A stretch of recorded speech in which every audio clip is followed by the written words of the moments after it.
Hello friends, good morning. कैसे हैं आप सभी? उम्मीद करती हूँ आप सभी अच्छे होंगे और अच्छे से मन लगा के पढ़ाई भी कर रहे होंगे।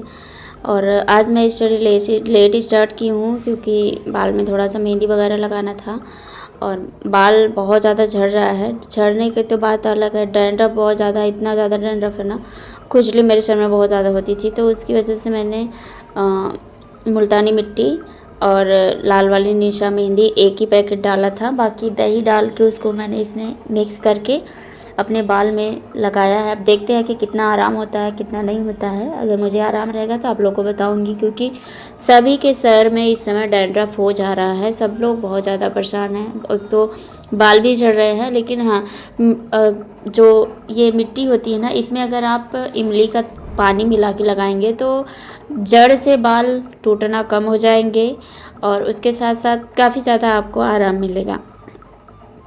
यहाँ पे मैं पढ़ रही थी एनसीईआरटी, और एनसीईआरटी में मैंने स्टार्ट कर दिया है साइंस में मैं पहले फिज़िक्स पढ़ूँगी। फिज़िक्स, केमिस्ट्री, बायो तीनों पढ़ना है। बायो तो वैसे भी मेरा कंप्लीट हो चुका है, बट उसको एक बार इस एनसीईआरटी के बुक से ज़रूर पढ़ेंगे, क्योंकि एनसीईआरटी का जो ये बुक है ना, ये बहुत ज़्यादा इम्पॉर्टेंट है। मैं सभी को सजेस्ट करती हूँ कि जितने भी लोग बीपीएससी का प्रिपरेशन कर रहे हैं, चाहे आप प्राइमरी का कर रहे हो, चाहे आप जूनियर का कर रहे हो, या फिर 9th-10th का कर रहे हो, या फिर 11th-12th का कर रहे हो, तो आप सभी के पास ये एनसीईआरटी की बुक ज़रूर होनी चाहिए। सेकेंड स्लॉट में मैं उस थोड़ा लगभग 2-3 घंटे मैंने स्टडी किया था, उसके 2 घंटे मिनिमम मैंने स्टडी किया था। तो फिर उसके बाद मैं अपना बाल वगैरह धुली, तो उसको धूप में गई सुखाई, क्योंकि ठंड का मौसम है ना, रूम में धूप नहीं आती है ज़्यादा, तो सूखता नहीं है। तो जिसकी वजह से मैं छत पे चली गई थी। तो और वहाँ पे मैं जाके बैठी थोड़ी थी, वहाँ पे मैं जाके प्रेरणा मैम का प्रैक्टिस सेट देख रही थी। एक प्रैक्टिस सेट पूरा 1 घंटे का देखा है, बाकी 3 या 4 प्रैक्टिस सेट मैंने छोटा छोटा देखा है। उसके बाद वहीं पे मैंने सर धुला। सर धुल के जब बाल थोड़ा सूख गया तो मैं आ गई थी नीचे अपना स्टडी करने, क्योंकि हमें पढ़ाई करना है। मेरे माइंड में बहुत ज़्यादा टेंशन था कि कब ये सब ख़त्म हो और मैं जाके पढ़ाई करूं।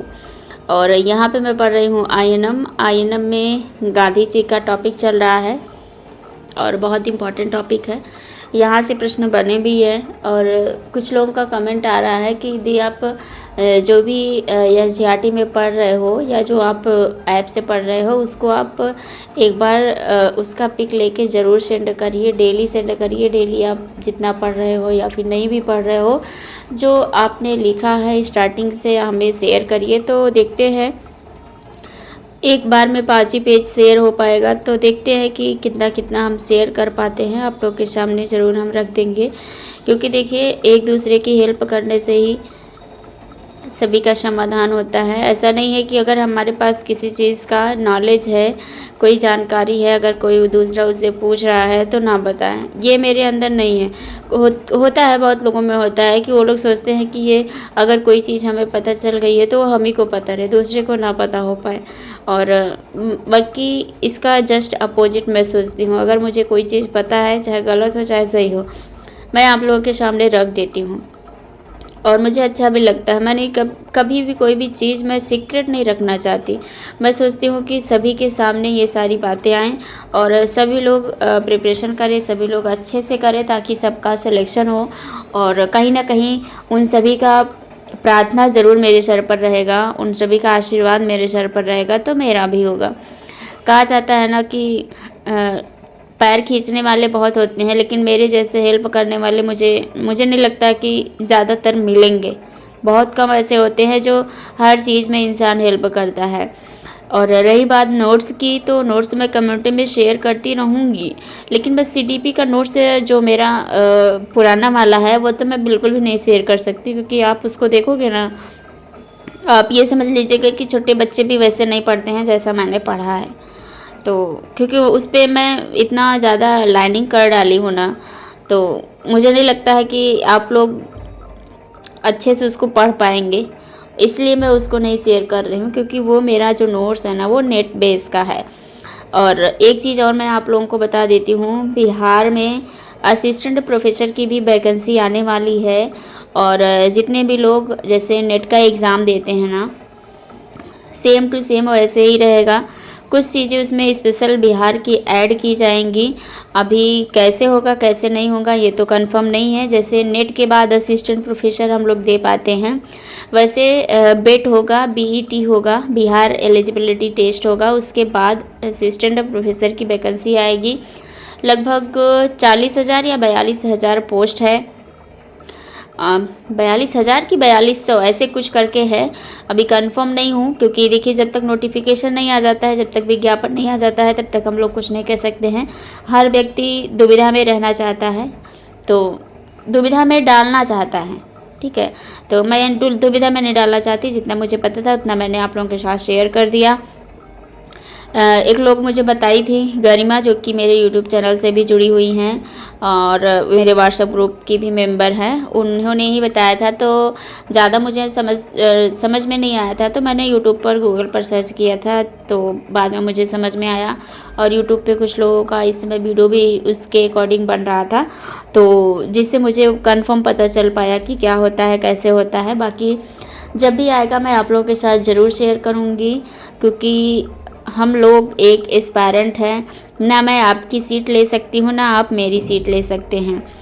जितना जो मेहनत करेगा उसके अकॉर्डिंग उसको उसकी सीट मिलेगी। मेरी सोच ये है।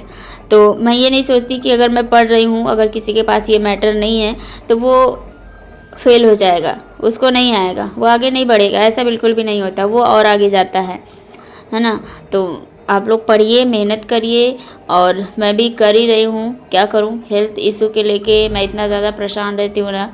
हर महीने में 4-6 दिन मेरा तो ऐसे ही निकल जाता है परेशानी में। और शाम को मैं फिर एनसीईआरटी पढ़ी हूँ। ये देखिए इस समय बज रहा होगा 8, जब मैं ये पढ़ रही थी। और इसमें मैं फिज़िक्स केमिस्ट्री एक या 2 लेसन फिज़िक्स का पढ़ी थी, बाकी 2-3 लेसन मैंने केमिस्ट्री का पढ़ा था। मॉर्निंग में भी मैंने पढ़ा था और इस टाइम भी मैं पढ़ रही हूँ, क्योंकि मुझे इसे दिसंबर में पूरा का पूरा कवर करना है। उसके बाद मुझे रिवीजन करना है, और आईएनएम से तो ज़्यादा से ज़्यादा प्रश्न बनेंगे। बाकी जो ज्योग्राफी है वहाँ से भी प्रश्न बनेंगे। ज्योग्राफी को फिर से हम रिवीजन करने वाले हैं।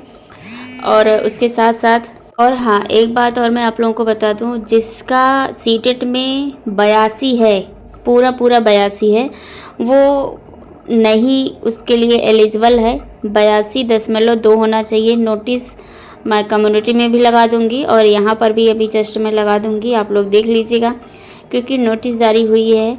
और अभी कितना सत्य है कितना नहीं सत्य है इस पे भी मैं कंफ्यूज हूँ, कंफर्म नहीं हूँ। लेकिन हाँ, जिसका पूरा 82 है उसका यहाँ पे नहीं होने वाला है। 82.5 होना चाहिए। वो लोग जिसका केवल 82 है उस पर नहीं ले रहा है। तो देखते रहिए।